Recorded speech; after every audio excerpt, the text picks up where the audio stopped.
రాయలసీమ యూనివర్సిటీలో చాలా ఏళ్ళుగా అవినీతి అక్రమాలు సాగుతున్నాయి. అవినీతి అక్రమాలకు కేర్ ఆఫ్ అడ్రస్గా రాయలసీమ యూనివర్సిటీ నిలుస్తుంది.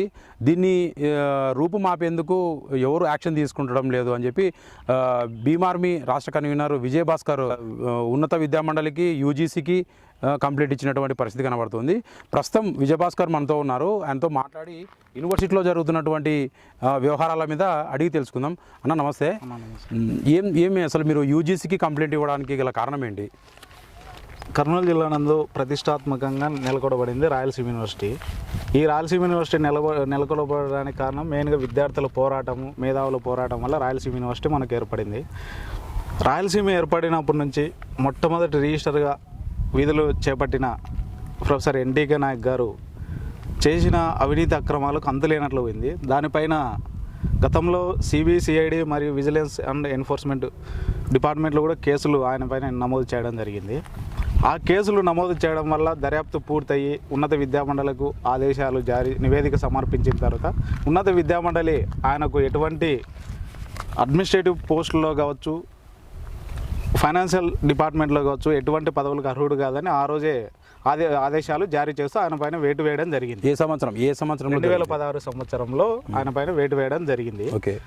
ఇప్పటికీ ఆయన పైన ఎటువంటి చర్యలు లేకుండా ప్రభుత్వం కొనసాగిస్తుంది. గత వైసీపీ ప్రభుత్వం ఆయనకు చేదోడు వాదోడుగా ఉంటూ ఆయనను మరింత పైకి అప్పటి వరకు ఎటువంటి పదవుల్లో కొనసాగించలేని ఎన్టీకే నాయక్ను మళ్ళీ 2014 సంవత్సరంలో ఆయనకు రెక్టార్ పదవి కేటాయించి ఈరోజు యూనివర్సిటీలో మరింత గతంలో కంటే ఇప్పటికి కూడా ఇన్ఛార్జ్ వైస్ ఛాన్సలర్ పదవి హోదాతో అందులేనటువంటి అవినీతి అక్రమాలతో ఆధిపత్యం చెలాయిస్తున్నాడు యూనివర్సిటీ నందు. ఏంటి అసలు అంటే ఆయన మీద మీరు ప్రధానంగా చేస్తున్న ఆరోపణ ఏంటి? ఏ అవినీతి అక్రమాలు వేటిని మీరు ప్రశ్నిస్తున్నారు? హైయర్ ఎడ్యుకేషన్కి మీరు ఇచ్చిన కంప్లైంట్ ఏంటి అసలు? గతంలో ఆయన పైన సిబిసిఐడి విజిలెన్స్ అండ్ ఎన్ఫోర్స్మెంట్ కేసుల్లో తేలిన విషయం ఏంటంటే ఫర్నిచర్ దొంగతనం, ఫైళ్ళ దొంగతనం, మామూలు ఎంబుక్స్ దొంగతనం ఇట్లాంటివన్నీ చేస్తూ నిజ నిర్ధారణ చేస్తూ 1,39,29,972 రూపాయలు ఆయన అవినీతి చేసినాడని నిజాలు నిగ్గు తేల్చినాయి. దాన్ని బేస్ చేసుకొని ఆయన పైన చర్యలు తీసుకోవాలని మేము డిమాండ్ చేసినాము. గతంలో 2023-24 1వ నెల తేదీన కూడా పాలక మండలి సమావేశంలో ఈయన పైన ఛార్జ్షీట్ దాఖలు చేస్తామని పాలక మండలి కూడా తీర్మానించి హైయర్ ఎడ్యుకేషన్కు నివేదిక సమర్పించినారు. దానిపైన కూడా ఎటువంటి చర్యలు లేకుండా ఈయన ప్రతి విషయంలో అధికారులపైన ఉన్నత విద్యామండలి అధికారులపైన చేసే చర్యలకు ఈయన మోకాళ్ళు అడ్డు పెడుతూ రాజకీయ ప్రోద్బలంతో ప్రతి చోట అడ్డుకుంటూ ఈరోజు ఈ ప్రభుత్వంలో కూడా ఈ ప్రభుత్వాన్ని కూడా మోసం చేస్తూ ఇన్ఛార్జ్ పదవి హోదాలో కొనసాగుతున్నాడు. కాబట్టి ప్రొఫెసర్ ఎన్టీకే నాయక్ అనే క్యాండిడేట్ ఎటువంటి పదవికి అర్హుడు కాదని గతంలో ఉన్నత విద్యామండలే తేల్చి చెప్పింది. అయినా కూడా అడ్డదారిలో ప్రజాప్రతినిధులను మోసం చేస్తూ ఈరోజు పదవులు అనుభవిస్తున్నాడు. కాబట్టి ఆయన పదవులకు అడ్డుకట్ట వేయాలనే ఉద్దేశంతో అడ్డుకట్టలు వేసి యూనివర్సిటీని ప్రక్షాళన చేయాలని, అవినీతి నుంచి ప్రక్షాళన చేసి యూనివర్సిటీ విద్యార్థులు కావచ్చు, అక్కడున్న ఫ్యాకల్టీ మెంబర్స్ కావచ్చు, పరిశోధక విద్యార్థులు కావచ్చు స్వేచ్ఛగా చదువుకోవాలి, ఫ్యాకల్టీస్ స్వేచ్ఛా వాతావరణంలో బోధన జరగాలి, అక్కడున్న నాన్ టీచింగ్ సిబ్బంది కూడా స్వేచ్ఛగా ఉద్యోగాలు చేసుకోవాలనేదే మా డిమాండ్. ఇప్పుడు మీరు బీమార్మీ రాష్ట్ర కన్వీనర్గా ఉన్నారు. అయితే ఈ రాయలసీమ యూనివర్సిటీ గురించి మాట్లాడుతున్నారు. మీరు రాయలసీమ యూనివర్సిటీ జరిగేటువంటి అక్రమాల గురించి మాట్లాడుతున్నారు. అయితే మీరు అర్హత ఏంటి? మీరు ఆ యూనివర్సిటీకి సంబంధించి ఈ లోపాలు, అక్రమాలు, అవినీతి అక్రమాలపై మీరు పోరాడడానికి గల కారణం ఏంటి? ఏ అర్హత ఉందని మీరు? ఇది మంచి క్వశ్చన్. నేను చిన్నప్పటి నుంచి దాదాపుగా ఇక్కడ ఇంటర్ అయిపోయిన తర్వాత ఇంటిగ్రేటెడ్ ఎంఎస్సీ బయోటెక్నాలజీ చేసినాను. ఇప్పుడు 2009 నుంచి 2014 వరకు. కాబట్టి నాకు చదువు నేర్పింది, నాకు నాయకత్వ లక్షణాలు నేర్పింది, నాకు అంతో ఇంతో జీవితం యూనివర్సిటీలోనే గడిపినాను. కాబట్టి నాకు ఏదో ఒకటి చేయాలనేది, యూనివర్సిటీకి చేయాలనేది నాకు ఖచ్చితంగా ఉంటుంది. నాకు అక్కడ జరుగుతున్న అవినీతి అక్రమాలను అడ్డుకోవాలనేది నాలో ఉన్న ఒక ధ్యేయం అనేది ఉంది. కాబట్టి ఎట్టి పరిస్థితుల్లో ఎన్టీకే నాకు చేసే అవినీతి అక్రమాలను నిగ్గు తేల్చాలా, ప్రభుత్వం పైన మామూలుగా ఒత్తిడి చేస్తున్నాము. అందులో భాగంగానే యూజీసీ కంప్లైంట్ ఇచ్చినాము. అందులో భాగంగానే రీసెంట్గా గత నెల 22వ తేదీ ఇదే విషయంలో గవర్నర్ గారికి మెమోరాండం ఇచ్చాము. అలాగే ఉన్నత విద్యామండలి చైర్మన్కి కూడా మేము వినతి పత్రం సమర్పిస్తూ ఆయన యూనివర్సిటీలో ఎటువంటి పదవికి ఉన్నత పదవికి అర్హుడు కాదు కాబట్టి ఆయన పైన వేటు వేసి ఇమ్మీడియట్గా పదవుల నుంచి తొలగించాలని మొన్న కూడా రీసెంట్గా కూడా డిమాండ్ చేసినాం. ఇప్పుడు రాయలసీమ యూనివర్సిటీ అంటే కర్నూలు జిల్లాలో కొంచెం వెనుకబడిన జిల్లా అన్ని రంగాలుగా. ఆ కోస్తాంధ్రతో పాటు హైదరాబాద్తో పాటు పోల్చితే రాయలసీమ యూనివర్సిటీ చిన్న యూనివర్సిటీ. దీంట్లో ఆదాయం తక్కువనే ఉంటుంది, ఫ్యాకల్టీ కూడా తక్కువనే ఉంటుంది. ఇప్పుడు ఈ మధ్య కాలంలోనే డెవలప్ అవుతుంది యూనివర్సిటీ. ఇటువంటి డెవలప్ అయ్యే టైంలో ఇటువంటి ఆరోపణలు ఇటువంటి అంటే యూనివర్సిటీ ప్రతిష్ట దెబ్బతినే అవకాశం లేదా మీలాంటి వాళ్ళు చేస్తున్నటువంటి ఇటువంటి వాటి వల్ల? అక్కడ అవినీతి జరుగుతుంటే ఇక్కడ ప్రశ్న ఉంటుందన్న. ప్రశ్నించడం వల్ల అక్కడ సరిదిద్దుకుంటాయని చరిత్ర చాలా చెప్తున్నాయి. కాబట్టి ఆ చరిత్రలో బేస్ చేసుకొని ఇక్కడ ఎన్టీకే నాయక్ అనే అవినీతి తిమింగలం ఇప్పటి వరకు మీరు ఎక్కడైనా చూసుకోండి, ఏ పరిస్థితుల్లో ఎవరిని అడిగినా చెప్తారు ఎన్టీకే నాయక్ అనే వ్యక్తి ఎలాంటి వాడు అనేది. చూసి ఈ గవర్నమెంట్ కూడా మొన్న రీసెంట్గా జూలై 18వ తేదీన సీనియారిటీ బేస్ ప్రకారం ఇన్ఛార్జ్ వైస్ ఛాన్సలర్కి ఇవ్వడం వల్ల గతంలో చేసిన అవినీతి కంటే ఈ దాదాపుగా 6 నెలల్లో జరిగిన అవినీతి ఎక్కువనే తేలుతుంది. కాబట్టి పూర్తిగా అది ఈ కొత్త వైస్ ఛాన్సలర్ ఇచ్చిన వెంటనే అది కూడా నిజాలు బయటికి తీస్తాం. దాదాపుగా అప్పట్లో కంటే ఇప్పటికే అవినీతి ఎక్కువ జరిగిందని మేము నిరూపించాలని ప్రయత్నం చేస్తాం. ఇప్పుడు మీరు చేసింది జస్ట్ ఆరోపణలు మాత్రమేనా లేకుంటే దీనికి ఆధారాలు ఏమైనా ఉన్నాయా? ఆధారాలతో సహా నీకు తెలుస్తున్నాం. చూపిస్తారా ఒకసారి ఆధారాలు ఏమన్నా? ఖచ్చితంగా.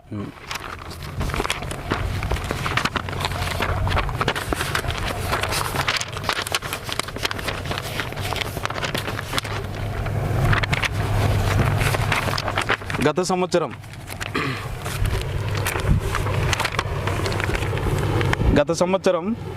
2023-24 విజిలెన్స్ అండ్ ఎన్ఫోర్స్మెంట్ కేసుల్లో ఈయన పైన ఛార్జ్షీట్ దాఖలు చేస్తామని అప్పటి పాలక మండలి తీర్మానం చేసింది. ఇది చాలదా? మరి దీని మీద అంటే అప్పుడు యాక్షన్ తీసుకోలేదా? తీర్మానం పాస్ చేయలేదా? గత ప్రభుత్వంలో పాలకులతో కుమ్మక్కై ప్రతి చోట అధికారులకు చర్యలు తీసుకునే అధికారుల పైన మోకాలు అడ్డుపడుతూ ఇది ఇంప్లిమెంట్ కానట్లు చేసినాడు. ఇంకేమైనా ఉన్నాయా?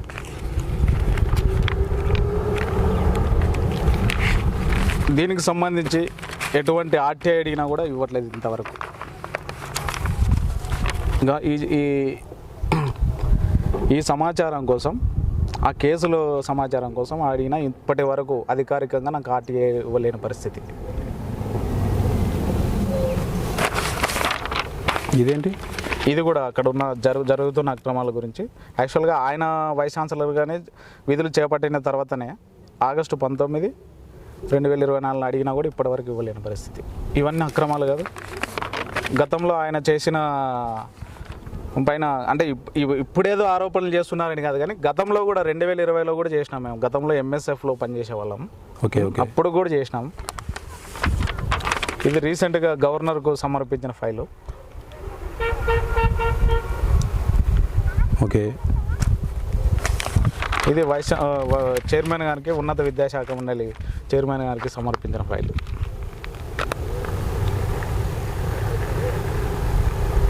వాళ్ళ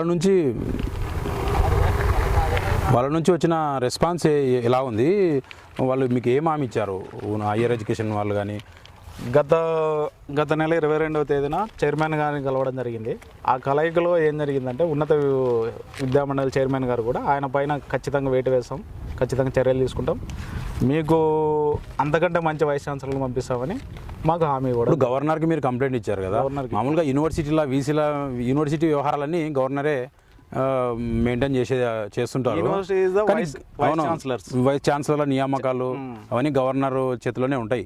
అయితే గవర్నర్కి అంత టైం ఉంటుందా? మీరు ఈ కంప్లైంట్ ఇస్తే కంప్లైంట్ తీసుకొని వాటి మీద చర్యలు తీసుకునే అవకాశం ఉంటుందా? ఖచ్చితంగా ఉంటుందండి. ఎందుకున్నది? ఖచ్చితంగా ఉంటుంది. ప్రభుత్వ అనుమతి లేనిది గవర్నర్ యాక్షన్ తీసుకుంటాడా?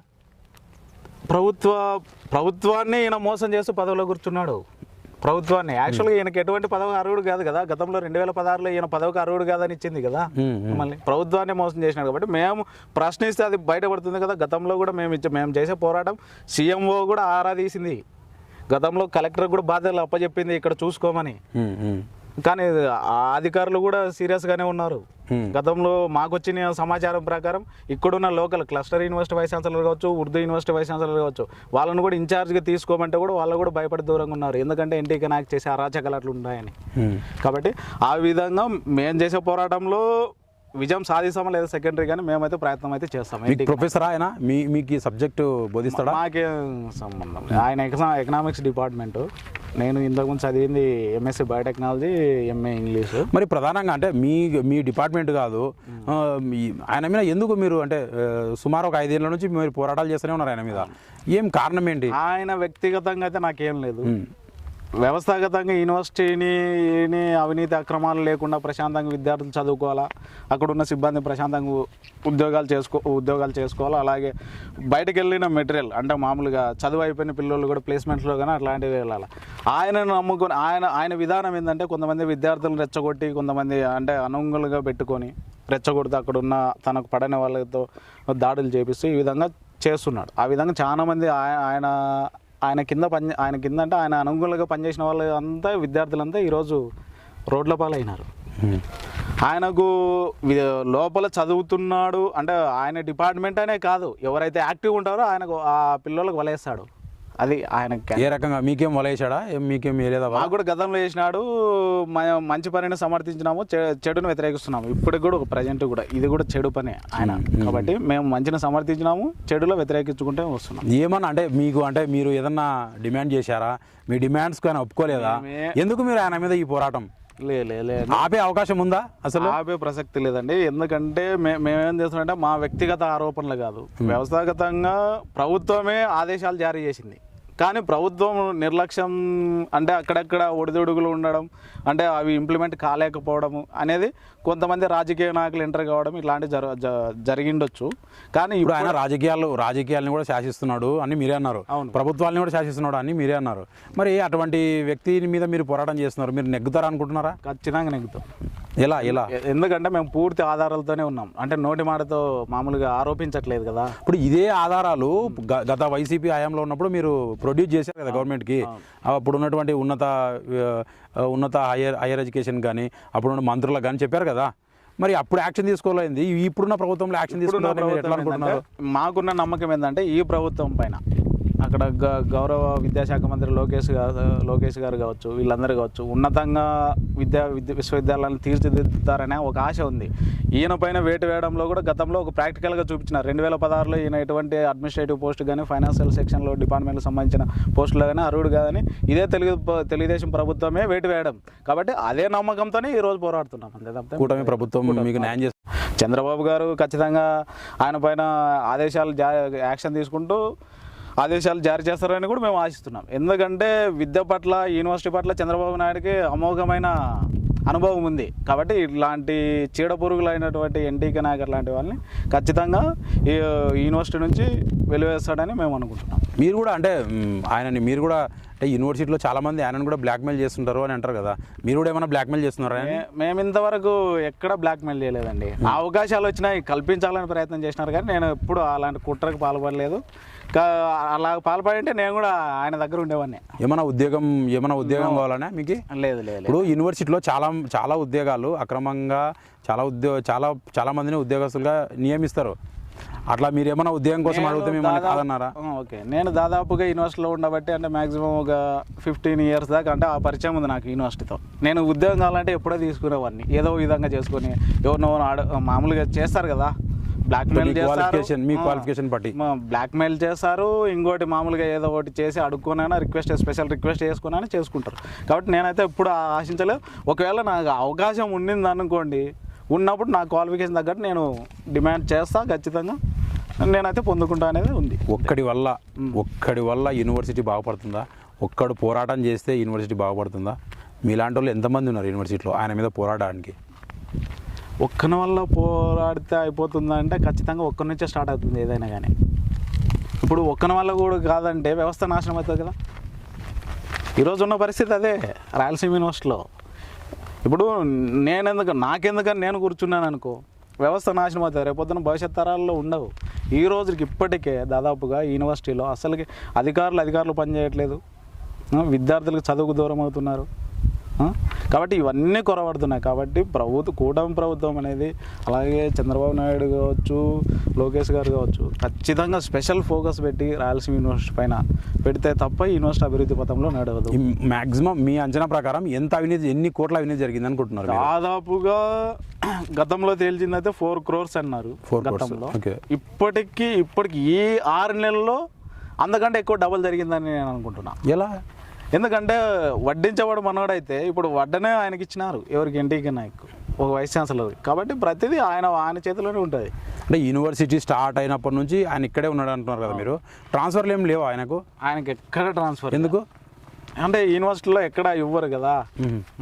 మామూలుగా ఇది కృష్ణదేవరాయ యూనివర్సిటీ ఉంటుంది, వెంకటేశ్వర యూనివర్సిటీ ఉంటుంది, అక్కడికి ట్రాన్స్ఫర్లు పడుతుంటాయి కదా రాయలసీమలో ఉన్నట్టు. అంటే వాళ్ళ ఇంట్రెస్ట్ని బట్టి వాళ్ళు వెళ్ళిపోవచ్చు, లేకపోతే ఇక్కడే ఉండొచ్చు. ఆయన లోకల్ నివాసి, కర్నూలు జిల్లా వాసే, కాబట్టి ఆయన ఎందుకు వెళ్ళాడు అనుకుంటున్నా. మీరు గతంలో ఎస్పీకి కూడా కంప్లైంట్ ఇచ్చారు, ఎస్పీ గారికి కూడా కంప్లైంట్ ఇచ్చారు. ఏంటి కారణం ఏంటి? గతంలో యాక్చువల్గా ఆయనతో అంటే మామూలుగా సమాజంలో నా చుట్టూ ఉన్న వాళ్ళు కావచ్చు, అంటే ఓల్డ్ స్టూడెంట్ కావచ్చు, చాలా మంది చెప్తారు అంటే పెట్టుకోక ఎన్టీకే నాయక్తో టచ్ చేసినాము అంటే. నా ఎక్స్పీరియన్స్ కూడా వాళ్ళకి తెలుసు. అంటే టచ్ చేసినాం, కొండనే ఢీ కొడుతున్నాం అంటే కొడితే కొండనే ఢీ అంటే మనం చేసే పని సమాజానికి తెలిసాలా, అక్కడున్న యూనివర్సిటీ ప్రక్షాళన కావాలనేది నా ఉద్దేశం. కాబట్టి ఆ కోణంలో చూస్తే ఎన్టీకే నాయక్ అనేవాడు వెరీ డేంజరస్ పర్సన్. కాబట్టి ఆ కోణంలో నా పైన ఎటువంటి దాడైనా జరగచ్చు అనే ఉద్దేశంతో గత సంవత్సరం అంటే December 6th జిల్లా ఎస్పీ గారికి, అప్పుడున్న బిందు మాధవ్ సార్ గారికి నేను ఒక రిప్రజెంటేషన్ ఇవ్వడం జరిగింది, ఎటువంటి దాడి జరిగినా ఆయన బాధ్యుడని. అందులో భాగంగానే మొన్న రీసెంట్గా 21st నేను విజయవాడ ఉన్నత విద్యాశాఖ మండలి చైర్మన్ కలుస్తా, ఉన్నత విద్యాశాఖ మండలి చైర్మన్ మరియు గవర్నర్ గారిని కలుస్తా అనేది న్యూస్ స్ప్రెడ్ అయింది. ఏ విధంగా స్ప్రెడ్ అయిందో నాకు తెలియదు. ప్లస్ ఇంకో సమస్య, నా స్వేచ్ఛ నేను ఏదో వాట్సాప్ స్టేటస్లు పెట్టుకుంటే దాన్ని రెచ్చగొట్టి, యాక్చువల్గా అక్కడున్న చిన్న స్థాయి ఎంప్లాయీస్కి సంబంధం లేదు, అక్కడున్న ఉన్నతాధికారి అయినటువంటి ప్రొఫెసర్ ఎన్టీకే నాయక్ రెచ్చగొట్టి నా రూమ్ దగ్గర పంపించి దాడి చేయండి అనే దానికి కుట్ర పడినారు. At the same time police స్టేషన్లో కూడా కంప్లైంట్ ఇచ్చినారు.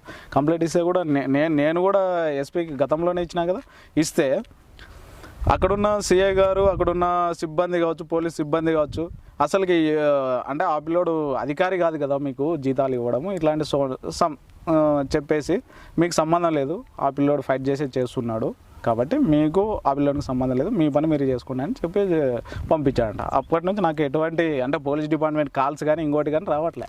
కాబట్టి నేను ఏదైనా కానీ నేను ఎస్పీ ద్వారానే మిగతా అంటే పోలీస్ డిపార్ట్మెంట్ని ఆశ్రయిస్తా కానీ.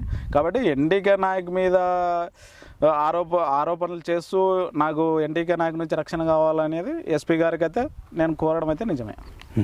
ఇప్పుడు ఫైనల్గా మీరు ఏం కోరుకుంటున్నారు? నా ఫైనల్గా అక్కడ పిల్లలు ఫస్ట్ ఎడ్యుకేషన్, తర్వాత వెల్ఫేర్, సిబ్బంది స్వేచ్ఛగా పని చేసుకోవాలా, at the same time university develop కావాలా, ఇక్కడ చదువుకున్న విద్యార్థులు జీవనోపాధి కలిగి ఉద్యోగాలు పొందాలా, ప్రశాంతమైన వాతావరణం కలిగిస్తూ ప్రభుత్వం చర్యలు తీసుకోవాలని కోరుతున్నాను నేను, అంతే. అదే విషయం. కూటమి ప్రభుత్వానికి మీరు రిక్వెస్ట్ ఏం చేస్తున్నారు చెప్పండి?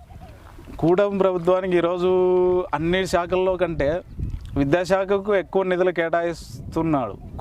కేటాయిస్తున్నారు. కాబట్టి ఆ నిధులతో కావచ్చు, నిధులు ఎంత కేటాయిస్తున్నామని కాదు కానీ ఇక్కడున్న జరుగుతున్న పరిణామాలు, యూనివర్సిటీలో జరుగుతున్న పరిణామాలు అంటే చదువు కావచ్చు, సంక్షేమం కావచ్చు, ఇవన్నీ పూర్తిగా జరుగుతున్నాయా లేదా, నిధులు ఇచ్చాం వాళ్ళే ఖర్చు పెట్టుకుంటారులే అనేది దానిపైన కాకుండా పూర్తి స్థాయిలో దృష్టి పెట్టి ఇక్కడ చదువు, సంక్షేమం, స్వేచ్ఛగా పిల్లలు చదువుకొని ఉద్యోగస్తులు స్వేచ్ఛగా ఉద్యోగాలు చేసుకుంటూ దాన్ని సరైన యూనివర్సిటీలని సరైన పద్ధతులు పెట్టి ఉన్నత ప్రమాణాలతో విద్యను అందించి ప్రభుత్వం చర్యలు తీసుకుంటుందని నేనైతే కోరుకుంటాను. ఇప్పుడు మీరు కొన్ని కంప్లైంట్స్ ఇచ్చారు కదా, ఇప్పటి వరకు అంటే జరిగిన అవినీతి అక్రమాల మీద చెప్పారు కదా, ఇప్పుడు ఇవేనా ఇంకేమైనా ఉన్నాయా? ఇంకా చాలా ఉన్నాయి, అవి కూడా త్వరలో బయటకు తీస్తాం. ఏమేమి ఉన్నాయి కొంచెం బ్రీఫ్గా చెప్తారా మా కోసం?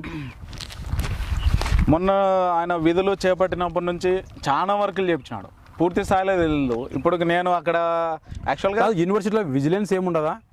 విజిలెన్స్ అంటే దాని మీద ఎంక్వైరీ చేసేటువంటి డిపార్ట్మెంట్ ఉంటుంది కదా, చేస్తున్న వర్క్స్ మీద ఎంక్వైరీ చేయడానికి ఒక డిపార్ట్మెంట్ ఉంటుంది, విజిలెన్స్ అని. అట్లా అలాంటివి ఏం లేవా? అలాంటివి ఏం లేవు. అదే వర్క్ ఎట్లా జరుగుతుంది, ఎంతవరకు వచ్చింది, ఎంతవరకు ఖర్చు పెట్టారనేది అసలుకి అట్లాంటివి కనీసం గతంలో ఆడిట్ జరుగుతున్నా కూడా ఆడిట్ అధికారులు కూడా బెదిరిస్తున్నారు ఇప్పటికీ. ఇంకోటి గతంలో ఆడిట్ జరగడానికి వచ్చినా కూడా ఫైళ్ళు కూడా ఎత్తుకుపోయినారు. అంత క్రూరుడు ఎన్టీకే నాయక్. కాబట్టి అక్కడున్న విజిలెన్స్ అనేది అంటే పోలీస్ డిపార్ట్మెంట్కి గతంలో ఇక్కడున్న పరిస్థితులన్నీ ఎంక్వైరీ చేసి విచారణ చేసి నివేదికలు హైయర్ ఎడ్యుకేషన్కి సమర్పించినాయి. కాబట్టి హైయర్ ఎడ్యుకేషన్ ఇప్పుడు మెయిన్గా ఇప్పుడున్న మెయిన్ డిమాండ్ చేసేది ఏంటంటే ఎన్టీకే నాయక్ పైన గతంలో ఉన్న విజిలెన్స్ కేసులు అండ్ సిబిసిఐడి ఏదైతే నిజాలు నిగ్గు తేల్చినాయో దానిపైన మొన్న కూడా హైయర్ ఎడ్యుకేషన్ చైర్మన్ కోరింది మేము ముఖ్యంగా ఏంటంటే ఛార్జ్షీట్ హైకోర్టులో ఫైల్ చేసేస్తే ఆటోమేటిక్గా ఎన్టీకే నాయక్ పైన చర్యలు స్టార్ట్ అవుతాయి. ఛార్జ్షీట్ ఫైల్ కాకుండా అడ్డుపడుతున్నాడు అది మెయిన్గా. అంటే ఆ ఛార్జ్షీట్ ఫైల్ చేయమని యూజీసీ చెప్పిందా? యూజీసీకి ఏంటంటే మేము కంప్లైంట్ ఇవ్వడానికి కారణం ఏంటంటే యూజీసీలో చెప్పే రైట్ ఉందా ఉన్నత విద్యామండలికి, యూజీసీకి ఛార్జ్షీట్ ఫైల్ చేయండి, ఎఫ్ఐఆర్ నమోదు చేయండి అని చెప్పే రైట్స్ ఉన్నాయా? ఓకే, ఇప్పుడు నేనేం చెప్తున్నానంటే ఇప్పుడు ఈయన ఒక ప్రొఫెసర్గా చలామణి అవుతూ ఆయన జీతభత్యాలన్నీ యూజీసీ పే స్కేల్ మీద ఆధారపడి ఉంటాయి. అంటే యూజీసీ నిర్ణయిస్తుంది. ఓకే, అక్కడ అదే కదా మెయిన్గా పే స్కేలే కదా, ఎవరికైనా జీతభత్యాలే కదా మెయిన్గా. కాబట్టి ఈయన ఈ విధంగా చేస్తున్నాడు అనే దానిపైన మేము యూజీసీకి కంప్లైంట్ చేయడం జరిగింది. కాబట్టి దాన్ని బేస్ చేసుకొని యూజీసీ ఏమన్నా ఉన్నత విద్యామండలితో చర్చింపులు జరిపి ఏమన్నా ఈయన చేస్తున్న అవినీతి అక్రమాలపై ఏమన్నా యూజీసీ ఆరా తీస్తుందో లేదో తెలుసుకోవాలి. కంప్లైంట్ చేస్తే ఎఫ్ఐఆర్ నమోదు చేసే అవకాశం ఉందా? ఖచ్చితంగా. అంటే చేపించే అవకాశం ఉందా? ఆ రైట్స్ ఉన్నాయా? ఖచ్చితంగా ఉంది. యూజీసీకి ఉన్నాయా? ఉన్నత విద్యామండలికి ఉన్నాయా? ఖచ్చితంగా ఉంది. ఇప్పుడు ఉన్నత విద్యామండలే కదా ఛార్జ్షీట్ ఫైల్ దాఖలు చేయాల్సింది. ఓకే ఓకే, మళ్ళీ ఇంకెవరు? అదే.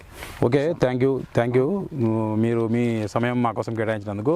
ఇది Bhim Army convener, Rayalaseema university student Vijayabhaskar చెప్తున్న విషయం. అంటే దాదాపు ఒక 10 ఏళ్ల నుంచి యూనివర్సిటీ పూర్తిగా అవినీతిలో కూరుకుపోయింది. ఒకే ఒక ప్రొఫెసర్ ఆయన్నే మొత్తం వ్యవస్థను మొత్తం నడిపిస్తున్నాడు. అవినీతి కేర్ ఆఫ్ అడ్రస్గా యూనివర్సిటీని తయారు చేశాడు. ఎవరైనా ప్రశ్నించే వాళ్ళ మీద దాడులు చేస్తున్నాడు. ఇదే నేపథ్యంలోనే జిల్లా ఎస్పీని రక్షణ కోరాను, ఉన్నత విద్యా మండలికి కూడా కంప్లైంట్ ఇచ్చాను అనే విషయం కూడా విజయభాస్కర్ చెప్తున్నాడు. ఆయన అంతిమ లక్ష్యం నాలాంటి వాళ్ళు చాలామంది ఉన్నారు. అయితే మా అంతిమ లక్ష్యం ఒకటే, యూనివర్సిటీలో విద్యా ప్రమాణాలు బాగుపడాలా అన్నదే. విద్యార్థులకు సరైన సౌకర్యాలు అందించాలా. ఇది వరకు చాలా మటుకు అవినీతి అక్రమాల మీద నిగ్గు తేల్చాలని చెప్పి ఉన్నత విద్యామండలికి ఆయన కంప్లైంట్ ఇచ్చినటువంటి పరిస్థితి. అయితే వీటితో పాటు ఇప్పుడున్నటువంటి అవినీతితో పాటు మరికొన్ని ఆధారాలు కూడా, అంటే ఆయనకు సంబంధించిన అక్రమాలపై మరికొన్ని ఆధారాలు కూడా త్వరలోనే మనతోనే పంచుకుంటానని ఆయన విజయభాస్కర్ అంటున్నారు. అయితే ఏది ఏమైనా యూనివర్సిటీ ప్రమాణాలు బాగుండాలా, విద్యా ప్రమాణాలు బాగుండాలా అన్నదే ఆయన సంకల్పంగా కనబడుతుంది. అదే మా లక్ష్యము. దీనికోసమే మేము పనిచేస్తాము. మరి ముఖ్యంగా యూనివర్సిటీలో తనని రానివ్వడం లేదు. ఒకవేళ యూనివర్సిటీ పరిసర ప్రాంతాల్లోకి వెళ్తే తన అనుచరులతో కొట్టిస్తున్నాడు, దాడులు చేపిస్తున్నాడు అనే విషయం కూడా ఆయన చెప్తున్నాడు. ఇదే విషయమే ఎస్పీ కూడా కంప్లైంట్ ఇచ్చినటువంటి పరిస్థితి కనపడతా ఉంది.